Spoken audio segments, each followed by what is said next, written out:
10,000 users don't do you any good if you don't own the assets. And the asset for you is their contact information. So if you've got these platforms and you don't own the asset, which is the email and the contact information of your leads, your community, everything, you don't really have assets. You have pretend assets. Don't get me wrong. Don't come in my inbox and be like, I got assets.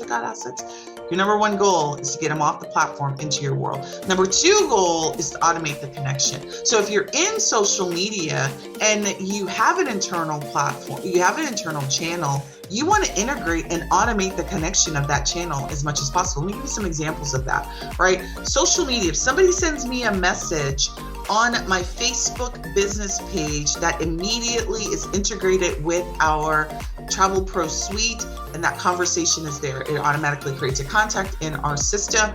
I don't need any other third-party tool to get it over there, right? My Facebook group, I do need a third-party tool for this though. Every person who comes into my Facebook group, one of the questions that we ask is, what's your email address? I've got a software that connects my Facebook group to my email, to Travel Pro Suite, that makes sure that I get their email address. So if they snuck in and they missed me some other way, they're gonna get into my world, into my email list through my Facebook group, through that integration that I have. My goal is any external channel that somebody finds me on, that I have automated the connection to my world as much as possible. So what we have done and what we can do inside of our software is, and we're going to talk about this, is we can automate the connections in a few of these areas in external channels. So that is goal number 2. Apply yes to learn more.